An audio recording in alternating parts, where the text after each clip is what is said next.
कौन थी वो? मैं 8 महीने की प्रेग्नेंट थी और अपनी डिलीवरी के लिए अपने मायके गई थी। माँ ने मुझे फोन पर बताया, घर के पीछे की तरफ जो खाली जमीन थी ना, वहां पर एक नया कमरा बनवा लिया है। इतने सालों के बाद जैसे ही अपने घर में कदम रखा, कुछ अलग सा लगा। माँ, ये घर के पीछे की तरफ नया कमरा बनवाने की क्या जरूरत थी? अरे बेटा, घर के पीछे दूर दूर तक खाली जमीन है। तेरे पापा को कई दिनों से लग रहा था कि यहाँ पर एक कमरा बनवा लेंगे तो ताजा हवा मिल जाया करेगी।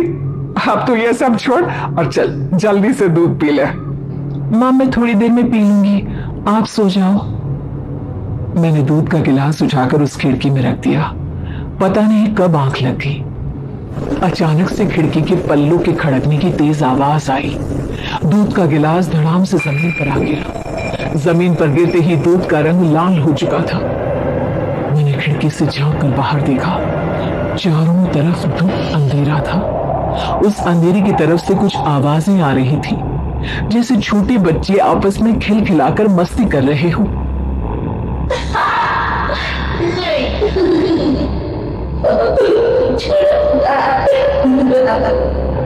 इतनी रात को इतने घनघोर अंधेरे में बच्चों की आवाज कैसे आ रही है?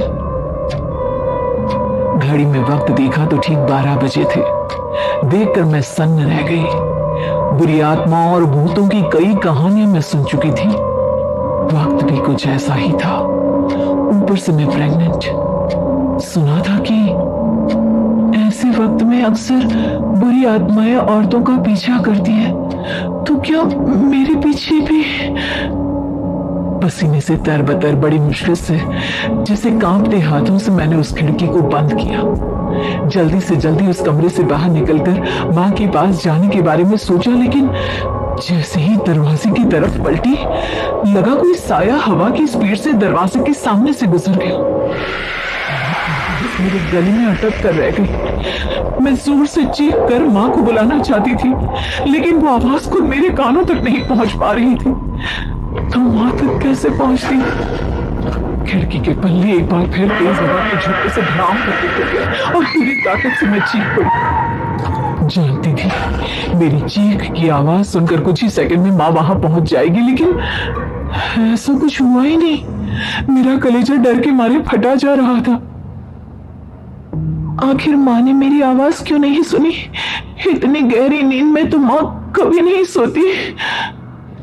ठीक पीछे खुली हुई वो खिड़की। मुझ में इतनी ताकत नहीं बची थी कि मैं पलटकर उस तरफ देख भी सकूं। हवा का एक सनसनाता हुआ झोंका उसी वक्त मेरे कानों से आकर टकराया। लगा जैसे किसी ने दबी हुई आवाज में धीरे से मुझसे कहा, चली जाओ यहाँ से। मैंने दोनों हाथ अपने कानों पर रख लिए और एक बार फिर ताकत लगाकर जोर से चीखने की कोशिश की।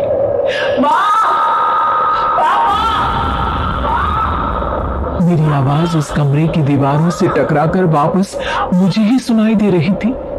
जितनी ताकत के साथ मैंने चीखने की कोशिश की थी, कुछ ही देर बाद उससे कहीं ज्यादा तेज और दर्दनाक चीख मुझे सुनाई देने लगी। ये आवाज ठीक मेरे पीछे खिड़की से आ रही थी। वो आवाज मेरे कानों में पिघलते हुए लोहे की तरह गिर रही थी। उन आवाजों में हैवानियत थी। वो आवाजें किसी इंसान की नहीं है, इतना मैं समझ चुकी थी। कांप रहे हाथों से मैंने अंधेरे में कुछ ढूंढने की कोशिश की। तभी अचानक मेरा हाथ बेड पर रखी टॉर्च पर पड़ा। किसी तरह ताकत लगाकर टॉर्च का बटन ऑन किया, लेकिन ये क्या? सामने दरवाजे पर 3 छोटी लड़कियां खड़ी हुई थी। उनके हाथ में स्टील के चमचमाते हुए चाकू थे। मैं घबराकर लड़खड़ाई और पीछे की तरफ हटी, लेकिन तब तक वो मेरे पास आ चुकी थी। उनकी गर्दन टेढ़ी थी और उनके हाथों के वो चाकू मेरे पेट को निशाना बनाने को तैयार। मैं जोर से चीखी, नहीं, छोड़ दो मेरे बच्चे को, मत मारो, मत मारो, छोड़ दो मेरे बच्चे को। सोनाली, सोनाली, क्या हुआ बेटा? तू इतनी डरी हुई क्यों है? उठ बेटा, क्या हुआ? हड़बड़ाकर मैंने अपनी आंखें खोली। देखा तो दिन निकल आया था। माँ मुझे जगा रही थी। मेरा चेहरा पूरा पसीने से लथपथ था।